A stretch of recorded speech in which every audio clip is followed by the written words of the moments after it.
Brother Harold Norton has been a friend of this church for a long time. I know for a fact that just about every year he's here on our summer series. I know for the last 3 years he's been here. And so we're happy that he's here again this year for our summer series. He brings with him his wife, Jane. We're glad that she is here as well. And we want to welcome both of them. One of the blessings I've had in moving to Texas is I get to be introduced to people that I'd heard about, known about, but never really knew personally.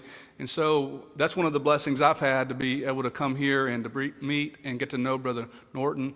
And I know I hear him speak here once a year, and usually one or two other places somewhere in the general area, if it's Oklahoma City, or he's been to the Better Conference up in Louisville with the Louisville congregation to speak to young men and other preachers about preaching. So he is admired and he is loved. I've never met anybody that didn't like the guy. So you're in for a treat tonight as he comes to speak to us.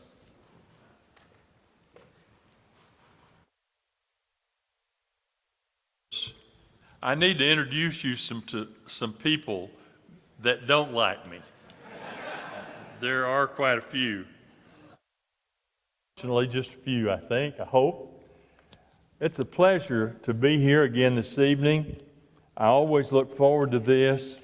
I feel very, very thankful that I have the privilege to come here. Robert Taylor has worked it out so that I usually get to come on the Wednesday night that our Sao Paulo mission team has a reunion later in the week. And I appreciate that very much. So it's a big week for us. We get to come here. We get to be with friends in this congregation. And then we have the opportunity to be with the people we worked with for many years in Brazil. This year, another item was added to our agenda for the week. Unfortunately for us, the husband of my first cousin, Christine Rowe, passed away in Decatur. And so this morning we went there for that funeral, and I had the opportunity to say some words about him at the funeral. So it's been a busy day, and this is a busy week, but it's a good week, and we always return to Searcy encouraged. It helps us overcome our hatred of those 7 and 8 automobiles lined up in a row traffic jams there in Searcy. The traffic jams are terrible there. Sometimes you may see as many as 12 cars that are waiting at a stoplight. And so it makes us more patient with the people there in Searcy after driving in the Dallas traffic.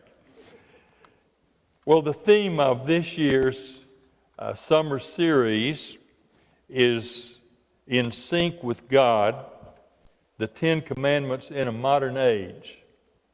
I personally think that is a wonderful topic for a summer series.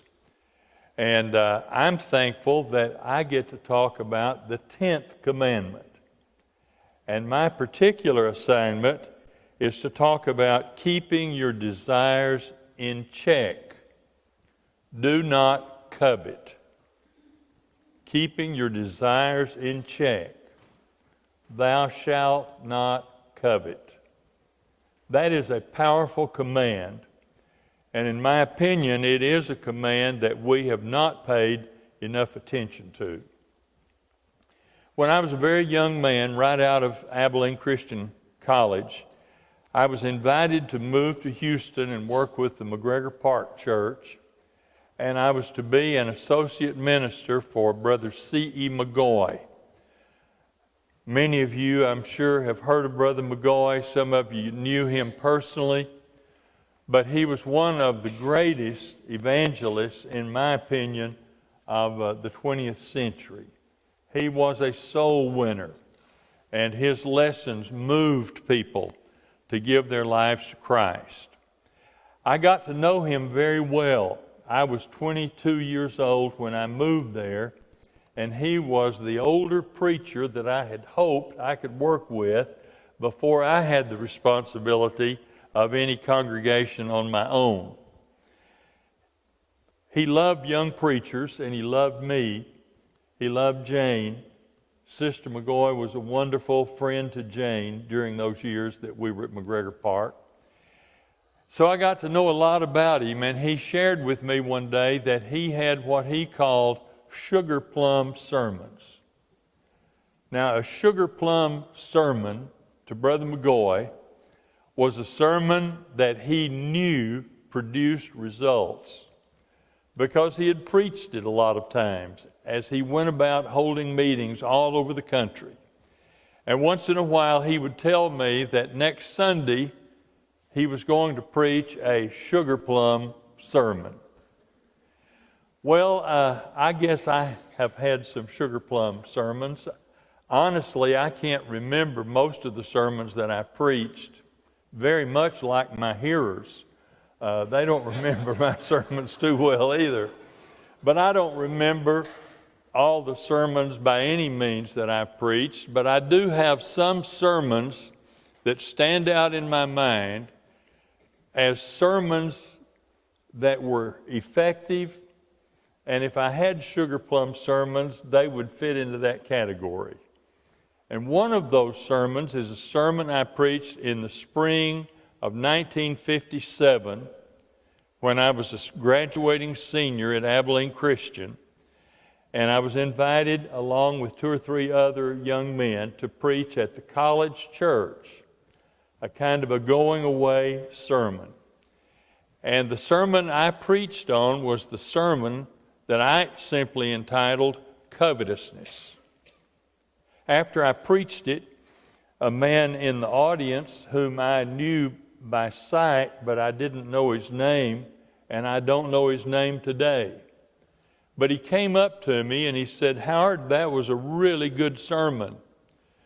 Well, that was encouraging, more encouraging than those who came up and said, "You're going to be a good preacher someday." But he encouraged me. He said, "That was a good sermon, Howard, and I think it ought to be published. And if you will write it up, I'll send it to Brother Reuel Lemons to be published in the Firm Foundation." And so I wrote it up, the very first article, I believe, that I ever wrote for publication in a Christian journal. And Brother Lemons published it. And I've always been proud of that sermon. Now, I don't know if I have that sermon in my files today or not, but I am confident that some of the things I say tonight will echo some of the things that I said that morning in 1957. Covetousness is a dangerous, dangerous sin. And it's one we can fall into and not even realize how deadly it is. What I would like to do tonight is describe what covetousness is, and I would also like to show some ideas for overcoming covetousness in our lives. The passage that I'm working from actually is in Exodus chapter 20 and verse 17, the 10th and last of the 10 Commandments. "You shall not covet your neighbor's house.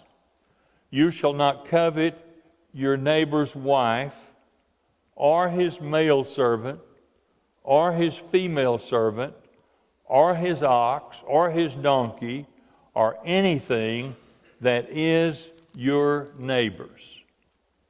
Now, what does that mean? In fact, what was the purpose of the 10 Commandments? We hear a lot about the 10 Commandments. We've been hearing a lot about the 10 Commandments in Arkansas because there was a monument out on the lawn of the state capitol that had all of the 10 Commandments on it. And a man who had mental illness drove his car over it to destroy it. And so more recently, another monument that has the 10 Commandments written on it has been placed on the lawn of the Capitol building in Arkansas, in Little Rock. And there are groups of people who are doing everything that they can to prove that it is wrong to publish the Ten Commandments on state property. Well, you know that story because it's going on. That kind of story goes on all over the country. Actually, I think if we would just practice the Ten Commandments, especially those dealing with our relationship to God and those dealing with our relationship with human beings, we'd have a better nation than we've got today. And many of the problems would just simply disappear. God gave the Ten Commandments to the nation of Israel as a part of a covenant agreement. God said in Exodus chapter 19, the chapter just before the one I read, "Thus you shall say to the house of Jacob," speaking to Moses, "You yourselves have seen what I did to the Egyptians, and how I bore you on eagle's wings and brought you to myself. Now therefore, if you will indeed obey my voice and keep my covenant, you shall be my treasured possession among all peoples. For all the earth is mine, and you shall be to me a kingdom of priests and a holy nation." Now then, in Exodus chapter 20, that chapter begins as God introduces the Ten Commandments with the words, "And God spoke all these words, saying, I am the Lord your God, who brought you out of the land of Egypt, out of the house of slavery. You shall have no other gods before me." And so on through the Ten Commandments. God had done a wonderful favor for Israel. He had delivered them from 400 years of bondage, of slavery. It was as if He took them on eagle's wings and took them out of Egypt. And He promised to give them a land that would be theirs. He promised that if they would obey Him, He would be their God, and they would be His people. And the Ten Commandments are those commandments that God gave to the Israelites that basically said, if you will obey these commandments, if you will obey my voice, if you will practice what I have put in these commandments, I will be your God and you will be my people. The Ten Commandments were given to Israel so that it would be different from all of the other nations in the world. Just as we would be different from all other nations in the world today if we practice commandments like, thou shalt not steal, thou shalt not kill, thou shalt not commit adultery, thou shalt not covet, thou shalt not bear false witness. If we practice those, we'd be different from every other country in the world. If we had no other gods before us except Jehovah, if we had no idols, we would be different from every other people in the world. That's what God wanted Israel to be.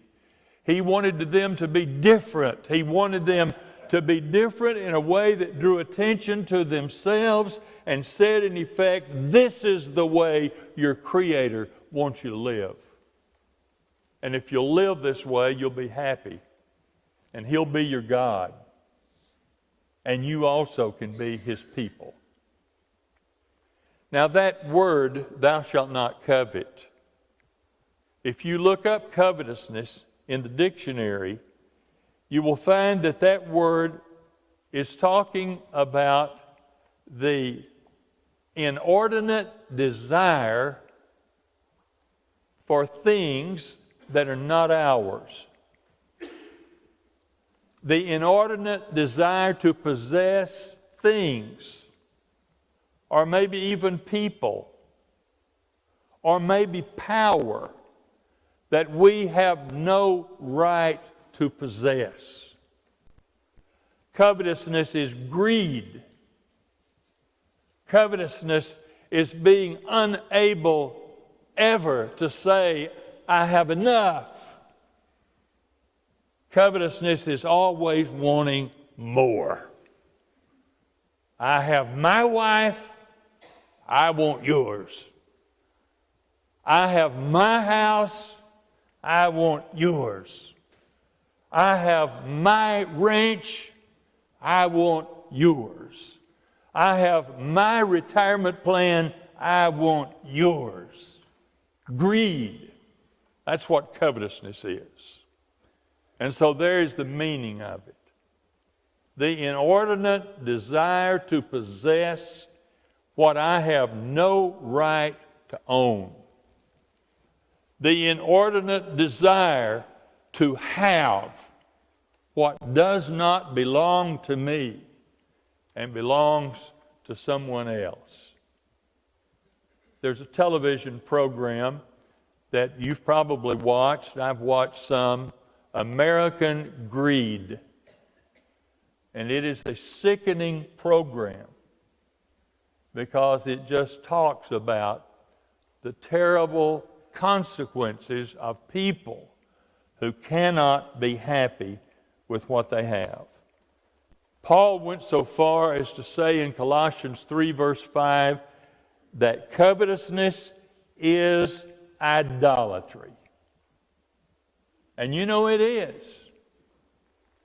Because when you're determined to possess something you have no right to, that desire to possess takes over your life. It takes over your thoughts, your creative activity, your ability to say no. It rules you. It's a form of idolatry. So there's the meaning of covetousness. Now, there are some very powerful examples in the Bible of people who coveted. And I think one of the very finest is the example of David and Bathsheba. You might say, oh no, that case was different. That was adultery and murder. Yes, it was. But what led to that adultery and to that murder? It was David wanting to possess something he had no right to. The man had everything. He was the king. He was the wealthiest man in the nation. He was the most powerful man in the nation. He was the most admired man in the nation. He had numerous wives and children by those wives. But the scriptures say that one evening he looked across the way and he saw a beautiful woman taking a bath. And he wanted her. He wanted her. And he sent his servants to bring her to him. And you know the rest of that story. The adulterous affair, the unwanted and unplanned pregnancy, the murder of one of his bravest and most loyal soldiers who was the husband of that woman, and the shame that brought on his house, and the suffering that brought on his house. And it was clearly a case of disobeying the 10th commandment. Thou shalt not covet thy neighbor's wife. Another very good example of covetousness happened in the case of the kings of Israel. King Ahab and his sweet wife Jezebel. Ahab wanted another man's property.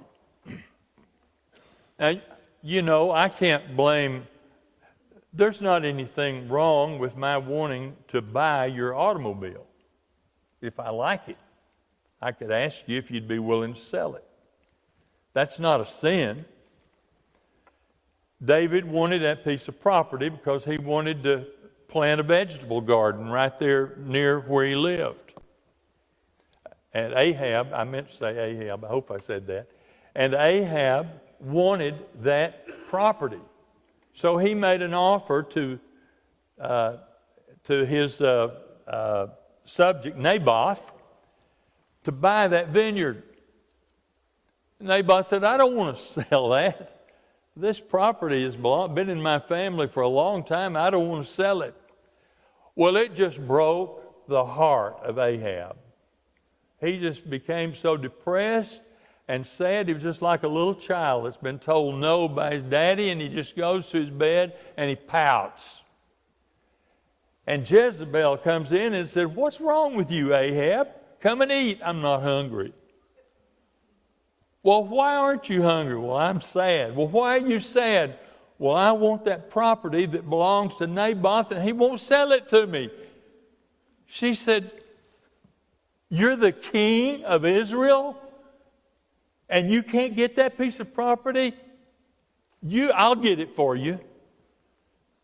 And she arranged to have Naboth killed and the property confiscated for her husband.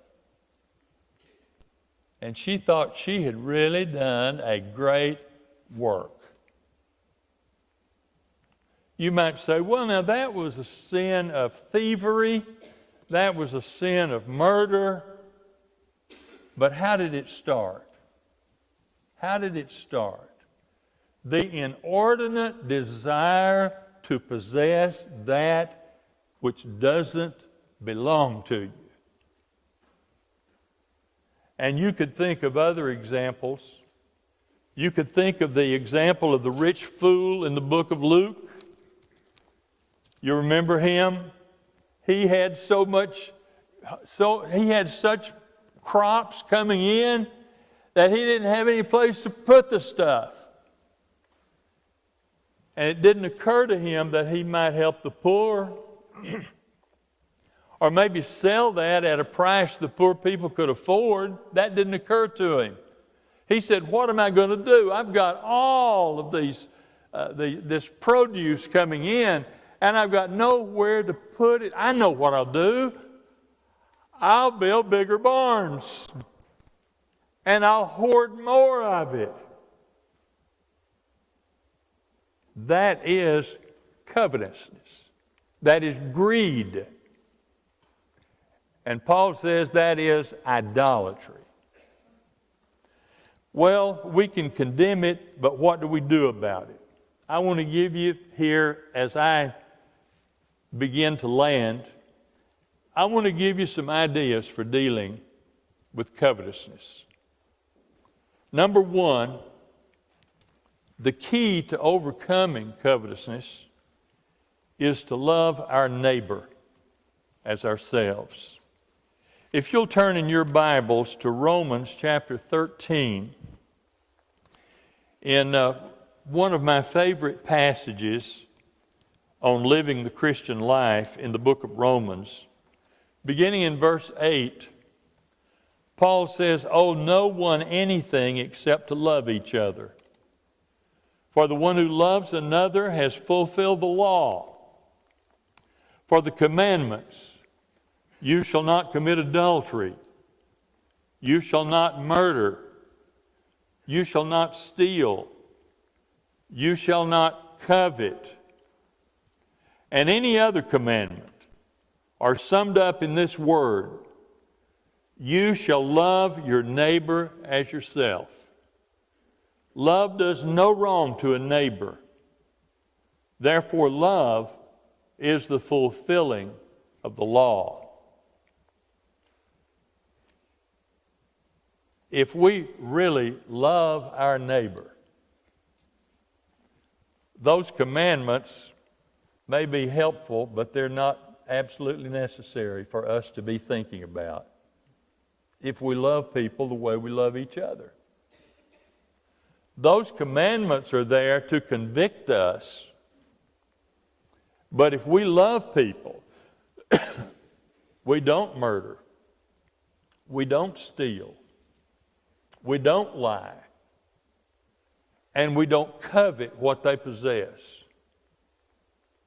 If we want to overcome that sin in our lives, we need to learn to love our neighbors as we love ourselves. Because if we do that, we will fulfill the commandment that says, "Thou shalt not covet." Number 2, we need to develop a proper attitude toward money. Jesus taught us in Matthew 6 that you cannot serve God and money. Now, I really don't think that most of us start out in life with the idea of serving money. Most of us start out in life trying to find enough money to serve us food and rent and transportation and medical bills. Isn't that right? I don't know about you, but Jane and I started out with almost nothing. I had been warned women are going to be after you, Howard, for your money. These people, I don't know how they knew I had any because I didn't have any. But anyway, Jane and I got married. I had nothing, basically. But I found out those people had been telling me the truth, because after 2 days, Jane had spent everything I had. Jane, I'm sorry to do that to you. You know, most of us start out pretty poor. I didn't have anybody bankrolling me when I first got married, and Jane and I struggled to survive. And money was our servant. When we got some, it helped us. I mean, it bought food, it paid the rent, it helped us pay tuition or whatever we needed to pay at school. But what happens to us is we get older, and as we accumulate, the money becomes our master. And we start making decisions on the basis of how this is going to affect our money, instead of thinking how we can use our money for the glory of God. We need to pay careful attention to what Jesus said when he said, "You cannot serve God and money." You can't serve two masters. Let's make sure that money is our servant and not our God. Number 2, Paul said in Ephesians 4:28 that the man who steals should quit stealing, and he should work. Why? In order to have money to help others. Ephesians 4, verse 28. May I read that passage? It's a passage that we need to pay careful attention to.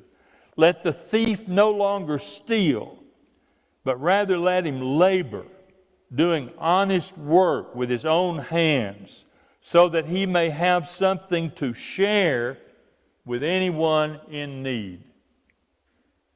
Yes, my first responsibility is to take care of my family. But most of us, as we get older, reach a point where we have enough to do that, and we've got money left over. And sometimes people have a lot of money left over.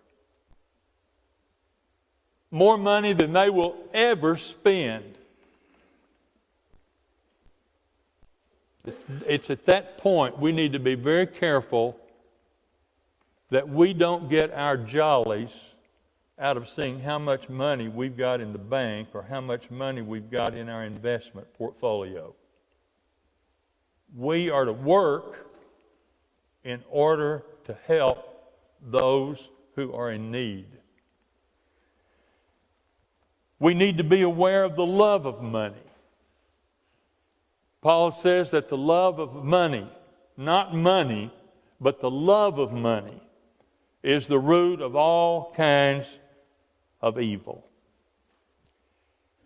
And we need to be content with what we have. Are we ever able to say, we've got enough? Don't need any more. Not for us. We've got enough.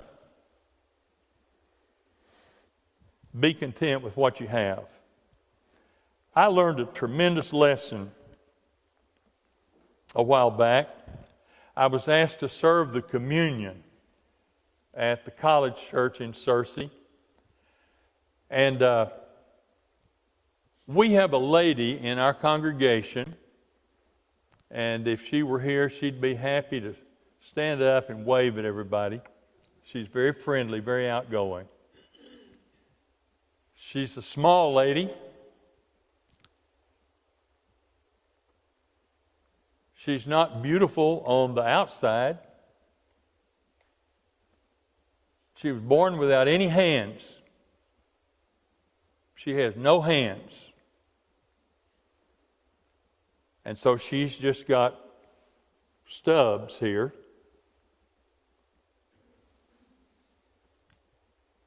And that Sunday when I was asked to serve the Lord's Supper, I realized as I walked down the aisle that I was probably going to serve her. She usually sits on the front seat. And I got nervous. And you know what? I've been in every kind of a situation nearly in the church. I shouldn't get that nervous about any situation, but I got a little bit nervous walking down that aisle. I thought, what am I supposed to do if I get there first to serve her?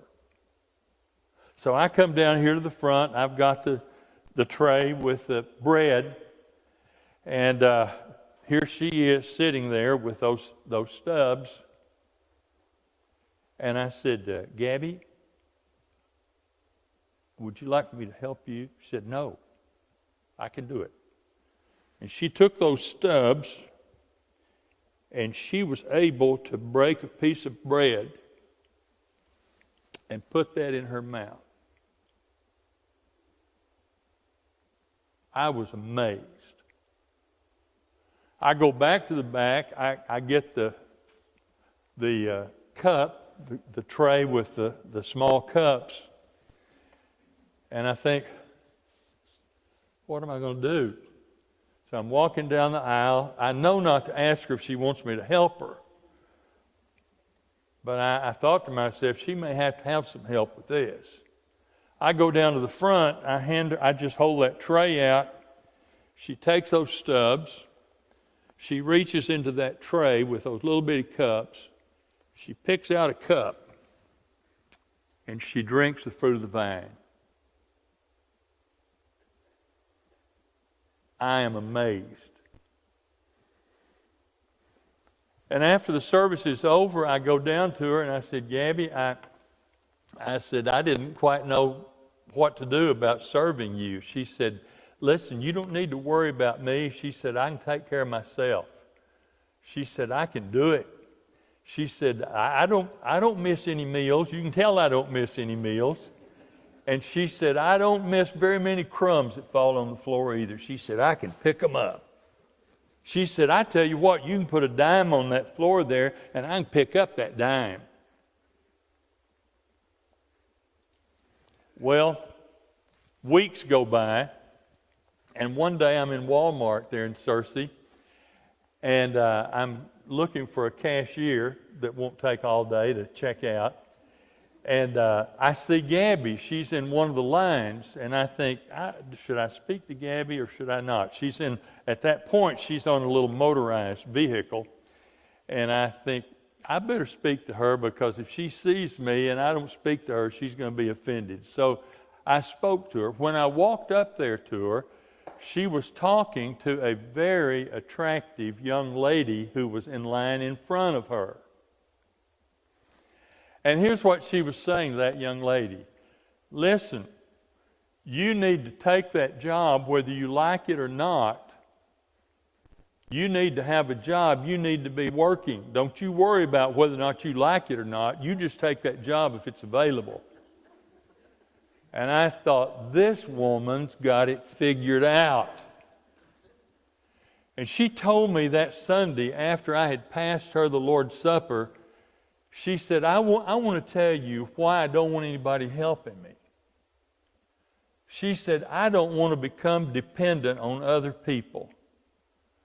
And she said, I know that if I started letting people help me do things that I can do myself, that before long I would decide I couldn't do it, and I'd be letting them do it for me. And I don't want to be that way. Now here is a woman severely handicapped by almost anybody's standards, able to take care of her grandbabies, able to carry her grandbabies. This woman is content with what she has.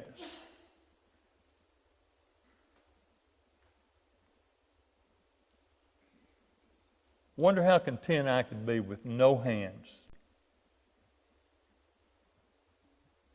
Do you think maybe we could be